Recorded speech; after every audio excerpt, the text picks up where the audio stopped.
So, hello, welcome to the meeting. So, I have Grace here.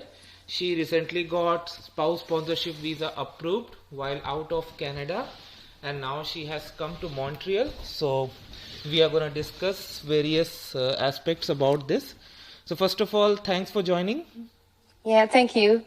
Okay, Thank you so for having me here. you're welcome. So, let's just give it some background. Like, when did you apply for your spouse visa? We applied in June.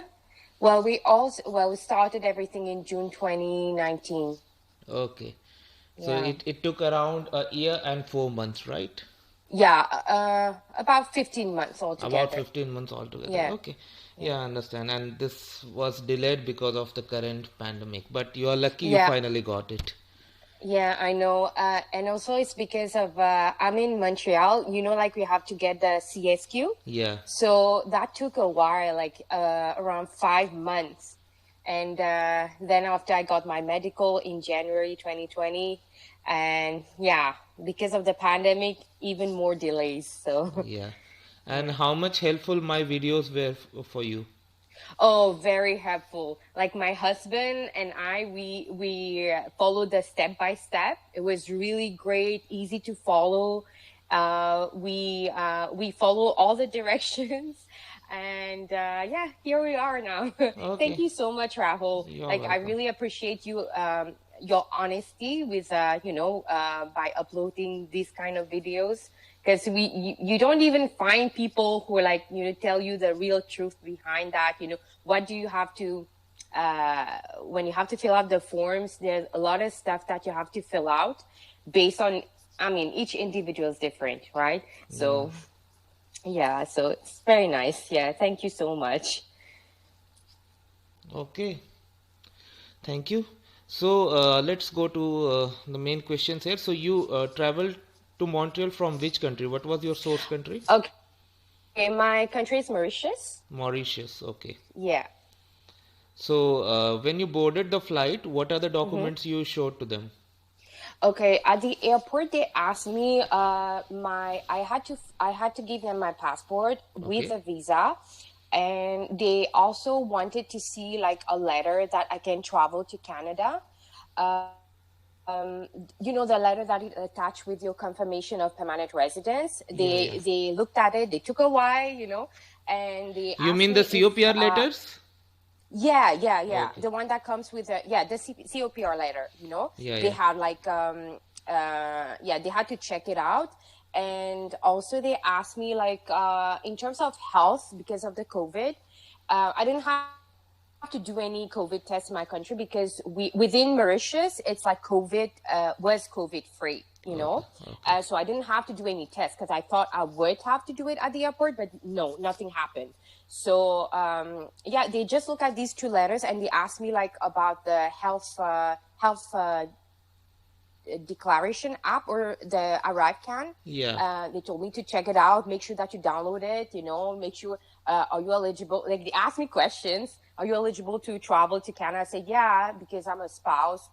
So Yeah. yeah, I'm an immediate family member. So I really, I showed them everything, and I was able to check in.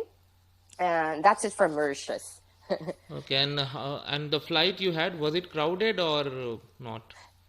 Oh, very crowded. I didn't expect that. I actually, from Mauritius, I had to stop in Paris, because that time we had only two flights, like Tuesday and a Friday. As soon as I got my papers on Thursday, DHL, like they stopped on my door, delivered my passport, and I booked the next flight out.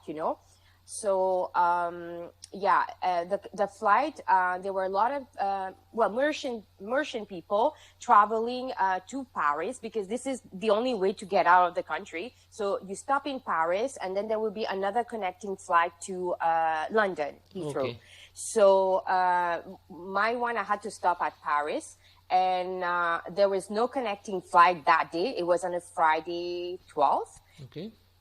And then I had to lay over 19 hours, but my husband booked a hotel, so that was okay, you know. Yeah, but I didn't expect that. The flight, everybody was like, you know, packed. It was really packed. Okay, was there any protection gear provided in the flight, or you were on your own? No, no. I had to bring my own mask, and I already prepared for that. So every 4 hours, well, this is my own personal experience.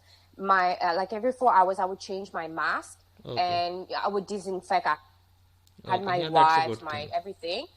Yeah. So yeah, every time I would go to the washroom, I had to, you know, just put everything in the garbage, you know, dispose everything, dispose your mask. But I don't think you can really maintain the social distancing, I although they understand. keep saying it. No, you can't really do that. No.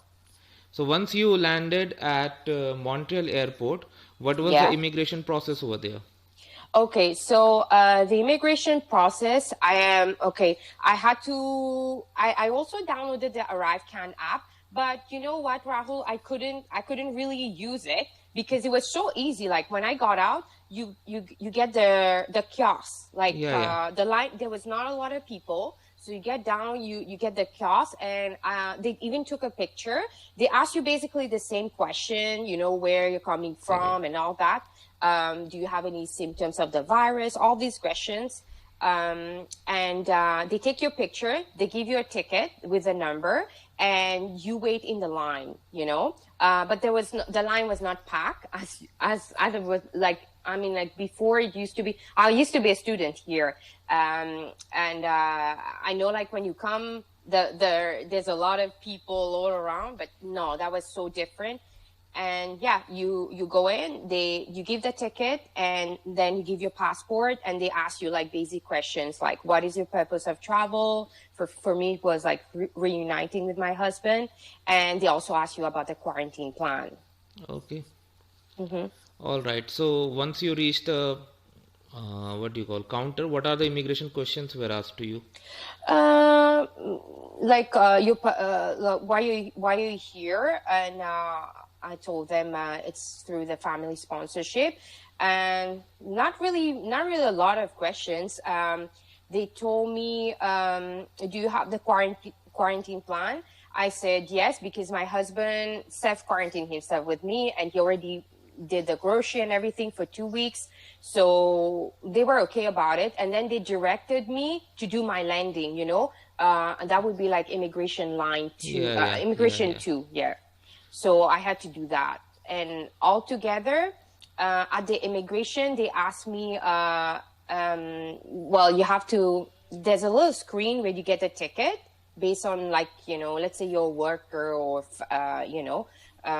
visitor or something. You have to kind of check everything, and they give you the ticket. You wait for your turn. And there they asked me, they asked me for my passport, and then the letter, which I had 2 copies of it. I actually was so jet lagged that I made a mistake on my second, you know, their confirmation of permanent resident, Yeah, where yeah, one, you have your picture in it. The yeah, yeah. second one, actually, you had to sign 3 times. I actually signed on the immigration officer's signature. I Oh, was so tired. I didn't do it on purpose, but he was so serious, and I was about to cry, like, and I was like, and he said like, no, no, no, and he said like, you're lucky that it was not. He was just joking, you know. But yeah, they stamp it, so they actually stamp it, and once you sign it, you have to wait again, and then they ask me about their BSF. I think like if I'm bringing any goods, but from my country of origin, and I told them that I didn't have time to really fill out because my parents will post me everything, but they actually stamp at the back of the confirmation permanent residence, like B4 stamp kind. So I will have to go to the border once I'm ready. I have 12 months to do that. So I have to make sure that you evaluate everything, like each goods that I'm bringing into the country yeah, within yeah. 12 months. So yeah. that's pretty much basic. Yeah. And from airport to your residence, how did you go? Did you take public transport, taxi, or your husband came to pick you up? No, my own transportation. We have a car, so that was very hard because you couldn't say even a proper farewell to your parents. So that was really hard because they had to wait outside and they couldn't enter. But luckily, like we had like those sliding doors, like they could see through, and they could even enter from the airport. But I could see them. In the terminal I could see them like very far, so yeah, that was very hard. That Yeah. things worked in your favor. So Yeah. apart from all this, like, do you have anything that you would like to share for the viewers, those who will watch this video? Yes, yes. Once you arrive, you have to, you can't do your social insurance because I arrived on a Saturday, and like you don't have the services Canada, to do it on the spot, like at the airport.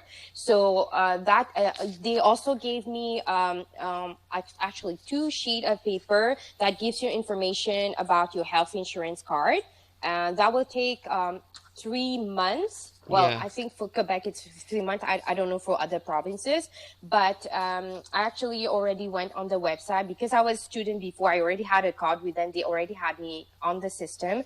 So I would advise people, in case, just have a private insurance because for 3 months. yeah, And I went with Manulife here. They had Blue Cross, but that time I couldn't get it. My husband already signed me up for that, while I was before coming. So just to make sure if ever anything happened, here it's very costly. So just have a private insurance for like just the time you're waiting for your health insurance card. And also they gave me a sheet where you have to declare your address to make sure that your permanent resident card will arrive at the yeah. address where you're staying, your current address. So you have to confirm that. And I think, the social insurance, I got it within a week. Yeah, within a week. I already got my social insurance number so that you can work in Canada. So that is done. I'm still waiting for, just last Saturday, I got this email from immigration to send 2 passport photos for their PR card. Because they So, don't meet the standard.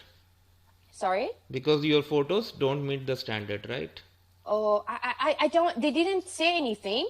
They say like, you need to send it. So I was like, what was wrong with the other pictures? Because they were the same pictures that I took, that was on my COPR. They Yeah. had the same pictures. So if something was wrong, maybe, I don't know. They never said anything. So I had to redo it. I went to a photo studio next to where I live, and they do, the PR card. So I had to send it. Hopefully things are going to be okay. But you still have enough time to do that, Okay. Yeah. And they also had an information for like that you have to keep your COPR in a safe place, Yes. even if you get your citizenship. You're gonna need And it.